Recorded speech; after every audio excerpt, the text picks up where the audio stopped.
حضرت علی کرم اللہ وجہ نے فرمایا، ایک زمانہ ایسا بھی آئے گا کہ لوگ اپنے رب کو بھول جائیں گے، لباس بہت قیمتی پہن کر بازار میں اکڑ اکڑ کر چلیں گے اور اس بات سے بے خبر ہوں گے کہ اسی بازار میں ان کا کفن بھی موجود ہے۔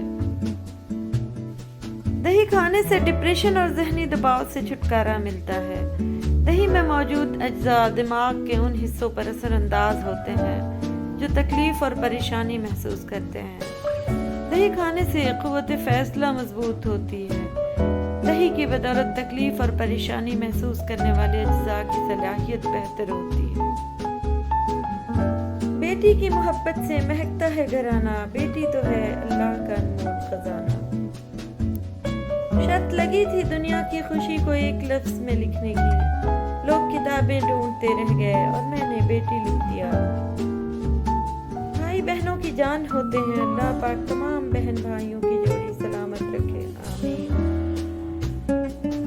جنت تو سبھی مانگتے ہیں مگر ملی ہوئی جنت کی کوئی قدر نہیں کرتا، ہائے افسوس۔ چہرے اجنبی ہو جائیں تو کوئی بات نہیں، لہجے اجنبی ہوں تو بڑی تکلیف دیتے ہیں۔ تعریف یا برائی کرنے میں جلدی نہ کرو، کیونکہ آج تجھے اچھے لگنے والے کل برے اور آج برے لگنے والے کل اچھے لگیں گے۔ جانے والے کو جانے دیجیے، آج رک بھی گیا تو کل چلا جائے گا۔ اپنے چند لمحوں کے عروج پر کبھی ناز مت کرنا، کیونکہ وقت بدلتے دیر نہیں لگتی۔ جس گھر میں بڑوں سے مشورہ نہیں لیا جاتا، وہاں بعد میں وکیلوں سے مشورے لیے جاتے ہیں۔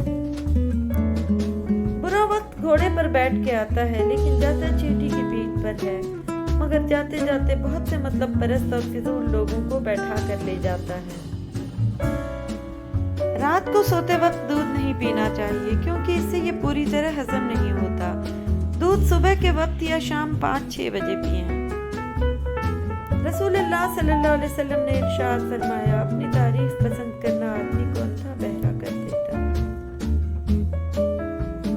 پوری رات جاگنے والا بچہ، چھوٹے نومولود بچے جو رات کو نہ خود سوتے ہوں نہ ماں کو سونے دیتے ہوں، رات کو سونے سے پہلے سرسوں کے تیل سے بچے کے پاؤں کا مساج کریں، اور اس کے علاوہ یا عزیزو 21 بار پڑھ کر بچے پر دم کر دیا کریں۔ یہ عمل دن میں 7 بار کریں۔ جب ہمیں بولنا نہیں آتا تھا تو ہماری ماں بولے بنا سمجھ جاتی تھی، اور آج ہم ہر بات پر کہتے ہیں چھوڑو ماں آپ نہیں سمجھو گی۔ مجھے میری ماں نے بس ایک ہی بات سمجھائی تھی کہ بیٹا کوئی ہاتھ سے چھین کر لے جا سکتا ہے، نصیب سے نہیں۔ بھائی کہنے سے کوئی بھائی نہیں بنتا، بلکہ بھائی کہہ کر کہنے کا مقصد یہ ہوتا ہے کہ آپ کو بھائی جیسا مقدس لفظ اس لیے دیا گیا ہے کیونکہ آپ کو اس کے قابل سمجھا گیا۔ ایک نسل کی جہالت دوسری نسل کی روایت بن جاتی ہے، اور پھر تیسری نسل کا مذہبی عقیدہ بن جاتی ہے۔ والدین کی دعا ایسی ہوتی ہے، سبھی کچھ بدل جاتا ہے سوائے ایک ماں کے پیار کے۔ اس دنیا میں کوئی بھی تمہیں ماں سے زیادہ پیار نہیں کر سکتا۔ ابو علی سینا نے کہا، محبت کا مطلب مجھے تب پتا چلا جب سیب 4 تھے اور ہم 5، تو ماں نے کہا مجھے سیب پسند نہیں۔ مصیبت نہ آنے پر غرور نہ کرو، حضرت امیر المومنین امام علی رضی اللہ تعالیٰ عنہ نے فرمایا، کسی امن اور اطمینان کی حالت میں مغرور نہ ہو، کیونکہ ایسی اطمینانی حالت ہی میں تم پر مصیبت آ پڑے گی اور تم گرفتار بلا ہو جاؤ گے۔ حضرت رسول خدا صلی اللہ علیہ وسلم نے فرمایا، 4 چیزیں ایسی ہیں کہ جن میں سے ایک بھی اگر کسی گھر میں داخل ہو جائے تو اسے برباد کر دیتی ہے اور گھر سے برکت اٹھ جاتی ہے: خیانت، چوری، شراب خوری اور زنا۔ ارشاد رب العزت ہے، اور ماں باپ کے ساتھ اچھا برتاؤ کرنا، اور اگر تمہارے سامنے ان دونوں میں سے کوئی ایک یا دونوں بوڑھے ہو جائیں تو خبردار ان سے اف بھی نہ کہنا اور انہیں جھڑکنا بھی نہیں، اور ان سے ہمیشہ شریفانہ گفتگو کرتے رہنا۔ توبہ کرنے والا کامیاب ہے۔ حضرت امیر المومنین امام علی رضی اللہ تعالیٰ عنہ نے فرمایا، جس کو مغفرت طلب کرنے کی توفیق دی گئی وہ مغفرت سے محروم نہیں رہے گا۔ حضرت امیر المومنین امام علی رضی اللہ تعالیٰ عنہ نے فرمایا، کسی مسترب کی فریاد سننا اور مصیبت زدہ کو مصیبت سے چھٹکارا دلانا بڑے بڑے گناہوں کا کفارہ ہے۔ امیر المومنین امام علی رضی اللہ تعالیٰ عنہ نے فرمایا، اچھی خانہ داری عورت کا جہاد ہے۔ جتنے بھی گھر اجڑتے دیکھے ہیں ان میں زیادہ تر قصور شوہر ہی کا ہوتا ہے، جو بیوی کو لاتے تو بڑے پیار سے ہیں، پر شادی ہونے کے بعد بیوی کو نوکرانی بنا دیتے ہیں۔ تجھے میری ماں کی خدمت کرنی ہے، میری بہنوں کی بات ماننی ہے، میرے بھائی کی خدمت کرنی ہے، ایسا نہیں کرنا، ویسا نہیں کرنا، وغیرہ وغیرہ۔ بیچاری کو قیدی بنا کے رکھ دیتے ہیں، اور اگر غلطی سے کسی دن کام میں کمی رہ گئی یا کوئی فرمائش کر دی تو گالی گلوچ شروع ہوتی ہے، اور اس کے خاندان والوں کی جو حالت ظاہر ہوتی ہے وہ الگ۔ کوئی بھی گھر نہ ٹوٹے، اگر شوہر بیوی کا احساس کرے، اسے عزت دے، تو بیوی اس کو اپنے سر کا تاج بنائے گی اور اس کے خاندان والوں کو اپنی سر آنکھوں پر بٹھائے گی۔ تو رات کی تنہائی میں دھیان لڑایا کرو کہ کتنی دفعہ نام محمد صلی اللہ علیہ وسلم آپ کی زبان پر آیا، کتنی دفعہ درود پاک پڑھوایا گیا آپ سے دن بھر میں۔ وہ جو رب العزت ہے نا، کبھی کسی غیر یا ایسے انسان کی زبان پر اپنے محبوب کا نام آنے ہی نہیں دیتا صلی اللہ علیہ وسلم، جس سے وہ ناراض ہو۔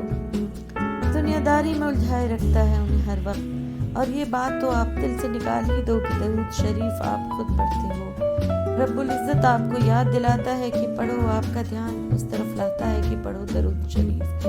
یاد کرو کہ اچانک آپ کے دل کو اداس اور بھاری کر دیا جاتا ہے تو آپ فوراً درود شریف پڑھنا شروع کر دیتے ہو۔ یہ بھی عنایت ہی عنایت ہے میرے رب کی صلی اللہ تعالی علیہ وآلہ وسلم۔ بعض دفعہ ہمیں پتہ ہوتا ہے کہ سامنے والا ہمیں دھوکہ دے رہا ہے، ہم پھر بھی خاموش رہتے ہیں کیونکہ ہم جانتے ہیں کہ ہم اس کے دھوکے کے ساتھ تو جی سکتے ہیں پر اس کے بنا نہیں۔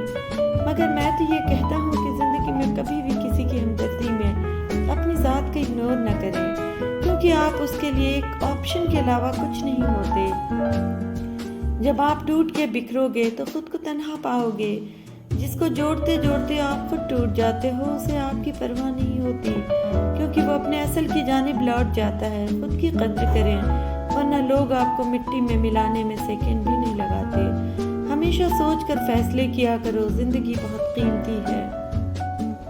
آپ کا صبر کسی کے لیے بد دعا ہی ہوتا ہے، ہر انسان اپنے کیے کو پا لیتا ہے۔ صبر کریں، معاف کرنا نہ کرنا آپ کے ہاتھ میں ہے، معاف کر دینا آپ کے اجر کو بڑھا دیتا ہے، اور اس معافی کے بدلے میں ہو سکتا ہے کوئی راحت یا آسانی مل جائے، مگر بدلہ لینے کا بھی حق ہے آپ کے پاس۔ اور اگر آپ صبر کر رہے ہیں تو بے شک وہ زیادہ افضل ہے۔ کسی بھی صابر انسان سے زیادہ بہادر کون ہوگا؟ صبر بزدل نہیں، بہادر کیا کرتے ہیں۔ اپنے صبر پر پچھتائیں مت، بس رب پہ چھوڑ دیں، اللہ صبر کرنے والوں کے ساتھ ہے۔ غلیظ مرد اور عورتیں، اپنے شوہر اور بیوی کے ہوتے ہوئے جو لوگ دوسری عورتوں یا غیر مردوں سے تعلق رکھتے ہیں، ان کی مثال ایسی ہے جیسے کوئی خوبصورت اور خوشبودار لباس چھوڑ کر غلیظ اور بدبودار لباس پہن لے۔ اللہ پاک ہم سب کو اس غلاظت سے محفوظ رکھے، آمین۔ شادی شدہ مرد اگر تاک جھانک کرے تو یہ کردار کے گھٹیا پن اور ضلالت کی علامت ہے۔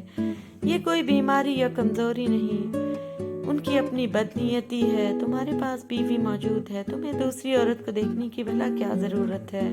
ایک غیرت مند مرد کو اگر کسی سے سچی محبت ہو جائے تو دوبارہ کسی عورت کو نظر اٹھا کر نہیں دیکھتا، اور بے غیرت مرد شادی کے باوجود دوسری عورت کو دیکھ لیتے ہیں۔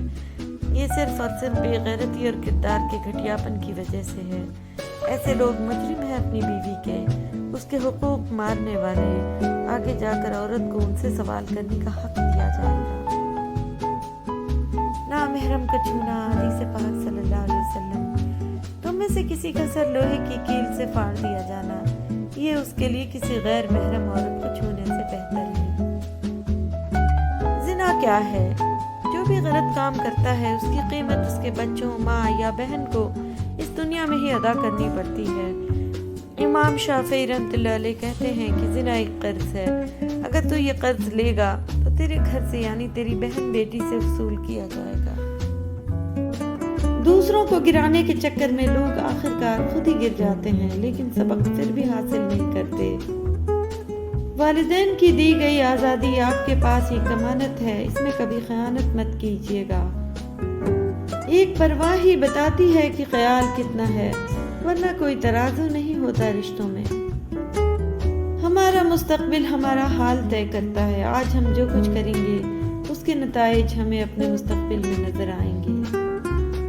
صبر کرنے والوں کا مقدمہ اللہ تعالیٰ خود لڑتا ہے۔ آپ غم کے پرندوں کو اپنے سروں پر سے گزرنے سے نہیں روک سکتے، لیکن انہیں گھونسلہ بنا کے اپنے سروں پہ بسیرا کرنے سے ضرور روک سکتے ہیں۔ پتھر موسم بہار میں بھی سرسبز نہیں ہوتا، خاک بن جا کے تجھ سے رنگا رنگ پھول کھلائیں۔ تم کڑوے سے کڑوے بول پر بھی مسکرانا سیکھو۔ ہو سکتا ہے جسے آپ نے حقارت سے دیکھا ہے، اللہ اسے محبت سے اور فرشتے اسے رشک سے دیکھتے ہوں۔ مرہم کے لالچ میں اپنی دکھتی رگ کا پتہ لوگوں کو دینا بے وقوفی ہے۔ اطمینان قلب ذکر میں ہے، لوگ اسے فکر میں تلاش کرتے ہیں۔ ہم لوگوں سے تب تک لڑتے ہیں جب تک ہمیں ان سے پیار کی امید ہوتی ہے۔ جس دن یہ امید ٹوٹ جاتی ہے، لڑنا بھی ختم ہو جاتا ہے۔ کوئی بھی اتنا مصروف نہیں ہوتا، ساری بات اہمیت کی ہوتی ہے۔ جو آپ سے تنگ ہو اسے چھوڑ دیا کریں، اسے خود کو چھوڑ جانے کی زحمت بھی نہ دیں، بوجھ بننے سے یاد بن جانا بہتر ہے۔ کسی کا بھلا نہ ہو سکے تو برا کرنے کی کوشش نہ کرو، دنیا کمزور ہے لیکن دنیا بنانے والا نہیں۔